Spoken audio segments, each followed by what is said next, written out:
പൂക്കി മെഴുകുതി. സകൃതകൃതാവായ നാട്ടുകാരെ ശ്രദ്ധിക്കുക, കലാപരിപാടികൾ തുടങ്ങാൻ ആരംഭിക്കാൻ.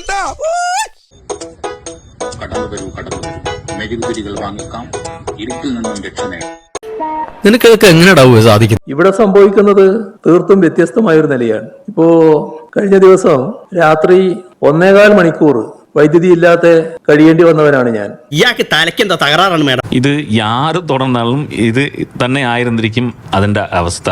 എന്തുകൊണ്ടാണ് കഴിഞ്ഞ കാലഘട്ടങ്ങളിൽ 10 കൊല്ലം പവർ കട്ട് ഉണ്ടായിരുന്നില്ലെന്ന് വെച്ചാൽ നമ്മൾ ഉപയോഗിച്ച വൈദ്യുതി 70 മില്യൺ യൂണിറ്റ് ആയിരുന്നു.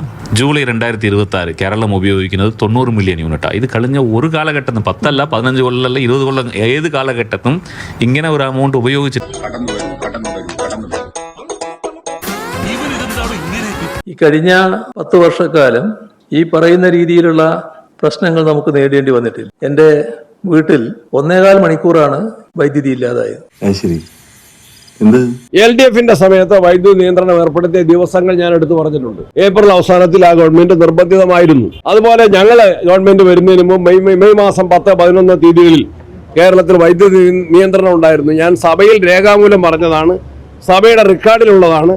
അന്നത്തെ മുഖ്യമന്ത്രി ഇന്നത്തെ പ്രതിപക്ഷ നേതാവും ഉൾപ്പെടെയുള്ള ആളുകൾ കേട്ടതാണ്. അവരാരും അതിന് മറുപടി പറഞ്ഞിട്ടില്ല. ഏപ്രിൽ മാസത്തിലും മെയ് മാസത്തിന്റെ ആദ്യ പകുതിയിലും വൈദ്യുതി നിയന്ത്രണം ഉണ്ടായിരുന്നു. ഇന്നിപ്പോൾ പ്രത്യേക സാഹചര്യമാണ്. ഇത് ആരും പുതുതായിട്ടുണ്ടാക്കിയതല്ല.